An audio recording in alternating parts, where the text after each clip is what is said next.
Hi, welcome back to my YouTube channel. ಇವತ್ತು ಗುರುವಾರ ಆದ್ದರಿಂದ ಬೆಳಗ್ಗೆನೇ ಬೇಗ ಎದ್ದು ಪೂಜೆ ಮಾಡಿ ನಾವೆಲ್ಲರೂ ಫ್ಯಾಮಿಲಿ ಊರಿಗೆ ಹೋಗ್ತಾ ಇದ್ದೀವಿ. ನೋಡಿ, ನನ್ನ ಮಗಳು ಬೇರೆ ಹುಷಾರಿಲ್ಲ, ಅವಳು ಮಲ್ಕೊಂಡ್ಬಿಟ್ಟಿದ್ದಾಳೆ. ಊರಿಗೆ ಹೋಗ್ತಾ ಇರೋದು ಯಾಕೆ ಅಂದರೆ ನಮ್ಮ ಹಸ್ಬೆಂಡ್ ಫ್ರೆಂಡ್ ಮನೆ ಗೃಹಪ್ರವೇಶ ಇತ್ತು, ಹಂಗಾಗಿ ನಾವು ಊರಿಗೆ ಹೋಗ್ತಾ ಇದ್ವಿ. ನೋಡಿ, ಬೆಂಗಳೂರಲ್ಲಿ ಎಷ್ಟು ಟ್ರಾಫಿಕ್ ಇದೆ ಅಂತ. ನಾವು ಲೇಟಾಗಿ ಹೊರಟಿದ್ರಿಂದ ಫುಲ್ಲು ಟ್ರಾಫಿಕ್ ಇತ್ತು ಅಂತಲೇ ಹೇಳ್ಬೋದು. ಏನು ಮಾಡೋಕ್ಕಾಗಲ್ಲ, ನಾವು ಹೊರಟಿದ್ದು ಲೇಟ್ ಅಲ್ವಾ, ಹಾಗಾಗಿ ಟ್ರಾಫಿಕ್ ಇತ್ತು. ಅದಾದಮೇಲೆ ನೋಡಿ, ಇಲ್ಲಿ ರಾಘವೇಂದ್ರ ಸ್ವಾಮಿ ಮಠಗಳು. ನಾವಿಲ್ಲಿ ಆವಾಗವಾಗ ಬರ್ತಾ ಇರ್ತೀವಿ ಗುರುವಾರ, ಚೆನ್ನಾಗಿರುತ್ತೆ ಅಂತಲೇ ಹೇಳ್ಬೋದು.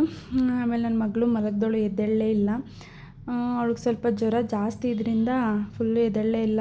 ಊರಿಗೆ ಹೋದ್ಮೇಲೆ ಎದ್ದಿದ್ದವಳು.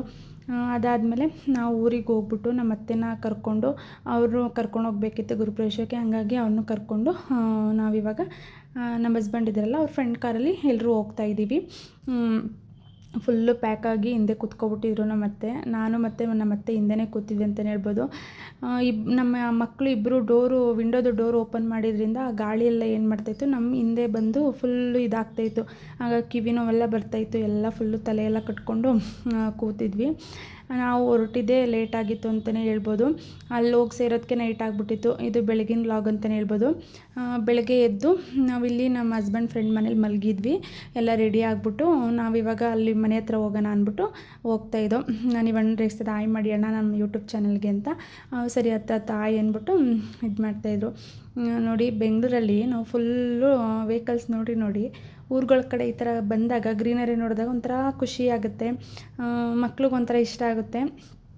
ನೋಡಿ, ಇವಳಿಗೆ ಜ್ವರ ಕಡಿಮೆನೇ ಆಗಿಲ್ಲ, ಕಣ್ಣು ನೋಡಿದ್ರೆ ಗೊತ್ತಾಗುತ್ತೆ. ಫುಲ್ ಜ್ವರನೇ ಎಷ್ಟು ಟಾನಿಕ್ ಹಾಕಿದ್ರೂ ಕಡಿಮೆ ಆಗ್ತಾನೇ ಇರಲಿಲ್ಲ. ಅದಾದಮೇಲೆ ನಾವು ಈ ಥರ ಎಲ್ಲ ರೆಡಿ ಆಗಿಬಿಟ್ಟು ನಾನೊಂದು 2-3 ಫೋಟೋ ತೆಗೆಸ್ಕೊಂಡಿದ್ದೆ, ಅದನ್ನೆಲ್ಲ ಆ್ಯಡ್ ಮಾಡಿದ್ದೀನಿ. ಅದಾದಮೇಲೆ ನಾವು ಅಲ್ಲಿ ಗೃಹಪ್ರವೇಶದ ಮನೆ ಹತ್ರ ಹೋಗಿ ಫಸ್ಟು ತಿಂಡಿ ತಿನ್ಕೊಬಿಡೋಣ ಅಂದ್ಬಿಟ್ಟು ನಾನು ನಮ್ಮ ಅತ್ತೆ ಮಕ್ಕಳೆಲ್ಲ ತಿಂಡಿ ತಿಂತಾಯಿದ್ವಿ. ತಿಂಡಿಗೆ ನೋಡ್ಬೋದು, ಇಡ್ಲಿ, ಚಟ್ನಿ ಮತ್ತು ಸಾಂಬಾರು, ಪೊಂಗಲ್ಲು, ವಡೆ ಎಲ್ಲ ಮಾಡಿಸಿದ್ರು. ತಿಂದ್ಬಿಟ್ಟು ನಾವು ಮನೆ ಒಳಗಡೆ ಹೋದ್ವಿ. ಅದಾದಮೇಲೆ ನೋಡಿ, ಇವ್ರ ಮನೆಯೇ ಗುರುಪ್ರವೇಶ.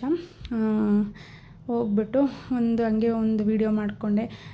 ಡೆಕೋರೇಷನ್ ಎಲ್ಲ ಚೆನ್ನಾಗಿ ಮಾಡಿಸಿದ್ರು ದೇವ್ರಿಗೆ ಅಂತಲೇ ಹೇಳ್ಬೋದು. ಮನೆಯೂ ಅಷ್ಟೇ ಚೆನ್ನಾಗೇ ಕಟ್ಸಿದ್ದಾರೆ. ಹಾಗೆ ಇದೊಂದು ಚಿಕ್ಕ ವ್ಲಾಗ್ ಆಗಿರುತ್ತೆ, ಜಾಸ್ತಿ ಏನು ಮತ್ತೆ ವಿಡಿಯೋ ಮಾಡ್ಕೊಳಕ್ಕಾಗಿಲ್ಲ. ಅದಾದಮೇಲೆ ನಾವು ಇದು 2 ದಿನ ಬಿಟ್ಟು ವಿಡಿಯೋ ಕಂಟಿನ್ಯೂಷನ್ ಮಾಡ್ತಾ ಇರೋದು. ಮನೇಲಿ ಹಸ್ಬೆಂಡ್ ಚಿಕನ್ ತಂದುಕೊಟ್ಟಿದ್ರು, ಹಾಗಾಗಿ ಚಿಕನ್ ಮಾಡೋಣ ಅಂದ್ಬಿಟ್ಟು ಆ ರೆಸಿಪಿನೂ ತೋರಿಸೋಣ ಅಂತ ಮಾಡ್ತಾಯಿದ್ದೀನಿ. ಫಸ್ಟು ಒಂದು ಜಾರಿಗೆ ಈರುಳ್ಳಿ, ಅದಾದಮೇಲೆ ಸ್ವಲ್ಪ ಬೆಳ್ಳುಳ್ಳಿ, ಒಂದು 2-3 ಗೆಡ್ಡೆ ಬೆಳ್ಳುಳ್ಳಿ, ಅದಾದಮೇಲೆ ಶುಂಠಿ, ನಿಮಗೆ ಖಾರಕ್ಕೆ ಎಷ್ಟು ಬೇಕಷ್ಟು ಹಸಿಮೆಣ್ಸಿನ್ಕಾಯಿ. ಗ್ಯಾಸ್ಟ್ರಿಕ್ ಪ್ರಾಬ್ಲಮ್ ಇರೋರು ಹಸಿಮೆಣ್ಸಿನ್ಕಾಯಿ ಹಾಕ್ಕೊಂಡಿಲ್ಲ ಅಂದ್ರೂ ಒಣಮೆಣ್ಸಿನ್ಕಾಯಿ ಹಾಕ್ಕೊಂಡ್ರೆ ನಡೆಯುತ್ತೆ. ನಾನಿಲ್ಲಿ ಹಸಿಮೆಣ್ಸಿನ್ಕಾಯಿ ಹಾಕೋತಾ ಇದ್ದೀನಿ, ನಿಮ್ಮ ಖಾರ ಎಷ್ಟು ಬೇಕಷ್ಟು ನೋಡಿಕೊಂಡು ಹಾಕ್ಕೊಳ್ಳಿ. ಅದಾದಮೇಲೆ ನೆಕ್ಸ್ಟ್ ಅದಕ್ಕೆ ಪುದೀನ ಮತ್ತು ಕೊತ್ತಂಬರಿ ಅದನ್ನು ಹಾಕ್ಕೊತಾ ಇದ್ದೀನಿ. ಟೊಮೊಟೊ ನಿಮಗೆ ಆಪ್ಷನಲ್, ಬೇಕಂದರೆ ಹಾಕ್ಕೊಳ್ಳಿ, ಇಲ್ಲಾಂದರೆ ಏನು ಅವಶ್ಯಕತೆ ಇಲ್ಲ. ನಾನಿಲ್ಲಿ ಒಂದು ಅರ್ಧ ಟೊಮೊಟೊ ಹಾಕ್ಕೊಂಡಿದ್ದೀನಿ. ಅದಾದಮೇಲೆ ಚಕ್ಕೆ, ಲವಂಗ ಮತ್ತು ಕಾಳು ಮೆಣಸು ಇಷ್ಟನ್ನು ಹಾಕ್ಕೊಂಡು ಅದಕ್ಕೆ ಸ್ವಲ್ಪ ಅರಿಶಿನದ ಪುಡಿ, ಕಾಯಿನೂ ಹಾಕ್ಕೊತಾ ಇದ್ದೀನಿ. ಕಾಯಿ ಅಂದರೆ ನಿಮಗೆ ಕನ್ಸಿಸ್ಟೆನ್ಸಿ ಎಷ್ಟು ಬೇಕು, ಗ್ರೇವಿ ಥರ ಬೇಕಾ, ಸಾಂಬಾರು ಥರ ಬೇಕಾ ನೋಡಿಕೊಂಡು ನೀವು ಹಾಕ್ಕೋಬೋದು.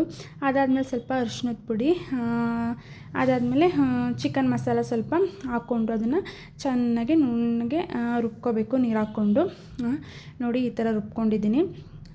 ಅದಾದಮೇಲೆ ಸ್ವಲ್ಪ ನೀವು ಯಂತ್ರದಲ್ಲಿ ಮಾಡ್ತೀರ ಅದಕ್ಕೆ ಸ್ವಲ್ಪ ಎಣ್ಣೆ ಹಾಕ್ಕೊಂಡು ಅದಕ್ಕೆ ಈರುಳ್ಳಿ ಸ್ವಲ್ಪ ಬ್ರೌನ್ ಆಗೋವರೆಗೂ ಬಿಟ್ಟು, ಮತ್ತು ಚಿಕನ್ನು ಮತ್ತು ಉಪ್ಪು ಮತ್ತು ಅರಿಶಿನ ಇಷ್ಟು ಹಾಕ್ಕೊಂಡು ಚೆನ್ನಾಗೆಲ್ಲ ಮಿಕ್ಸ್ ಮಾಡ್ಕೊಳ್ಳಿ. ಮಿಕ್ಸ್ ಮಾಡಿಕೊಂಡು ಅದು ಸ್ವಲ್ಪ ನೀರೆಲ್ಲ ಬಿಟ್ಕೊಳ್ಳೋಕೆ ಶುರು ಆಗುತ್ತೆ. ಆ ನೀರೆಲ್ಲ ಬಿಟ್ಕೊಳ್ಳೋವರೆಗೂ ಚೆನ್ನಾಗಿ ಅದು ಡ್ರೈ ರೋಸ್ಟ್ ಆಗೋವರೆಗೂ ನೀವು ಚೆನ್ನಾಗಿ ಮಿಕ್ಸ್ ಮಾಡ್ಕೊತಾ ಇರಿ. ನೋಡಿ, ಹಿಂಗೆ ನೀರು ಬಿಟ್ಕೊತಾ ಇದೆ. ಅದಾದಮೇಲೆ ಮಧ್ಯ ಒಂದೊಂದ್ಸರಿ ತಿರ್ಸ್ಕೊತಾ ಇರಿ, ಯಾಕೆಂದರೆ ಅದು ಸ್ವಲ್ಪ ತಳ ಹಿಡಿಬೋದು. ಹಾಗಾಗಿ ನೋಡಿ, ಇವಾಗ ಆಗಿದೆ.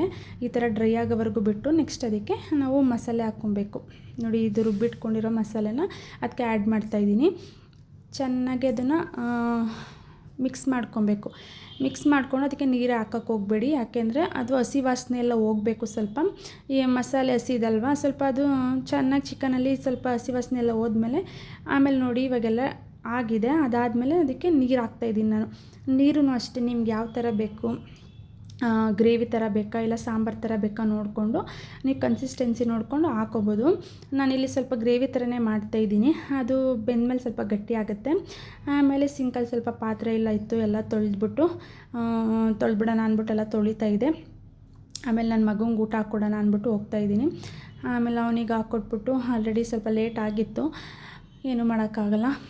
ಅವ್ನು ಕೇಳ್ತಾಯಿದ್ದೀನಿ, ಹೆಂಗಿದೆ ಮನೆ ಊಟ, ಚೆನ್ನಾಗಿದೆಯಾ, ಟೇಸ್ಟ್ ಹೆಂಗಿದೆ, ತಿನ್ಬಿಟ್ಟು ಹೇಳು ಅಂತ. ಅವ್ನು ತಿಂದೇ ಇಲ್ಲ, ಚೆನ್ನಾಗಿದೆ ಅಂತ ಹೇಳ್ತಾಯಿದ್ದ. ಆಮೇಲೆ ಹೇಳಿದೆ, ಫಸ್ಟ್ ತಿನ್ನು ನೀನು, ಆಮೇಲೆ ಹೇಳು ಅಂತ ಅಂದ್ಬಿಟ್ಟು ಅವನು ಚೆನ್ನಾಗಿದೆ ಅಂತ ಹೇಳ್ದ. ಅದಾದಮೇಲೆ ನನ್ನ ಮಗ್ಳಿಗೆ ಹಾಕ್ಕೊಟ್ಟೆ. ಅವಳು ನಾನೇ ತಿನ್ನಿಸ್ಬೇಕು ಅಂತ ಅವಳು ಕೂತ್ಕೊಂಡಿದ್ಲು. ನಿಮಗೇನಾದರೂ ಈ ವಿಡಿಯೋ ಇಷ್ಟ ಆಗಿದರೆ ಪ್ಲೀಸ್ ಲೈಕ್ ಮಾಡಿ, ಶೇರ್ ಮಾಡಿ, ಕಮೆಂಟ್ ಮಾಡಿ ಅಂತ ಹೇಳ್ತೀನಿ. ನಾನು ಅವಳಿಗೆ ಊಟ ಎಲ್ಲ ಮಾಡಿಸ್ಬಿಟ್ಟು ನಾನು ಹಾಕ್ಕೊಂಡು ಊಟ ಮಾಡಿದೆ. ಚೆನ್ನಾಗಾಗಿತ್ತು ಅಂತಲೇ ಹೇಳ್ಬೋದು. ಒಂದು ಸರಿ ಈ ಥರ ಟ್ರೈ ಮಾಡಿ ನೋಡಿ, ತುಂಬ ಚೆನ್ನಾಗಿರುತ್ತೆ. Thank you.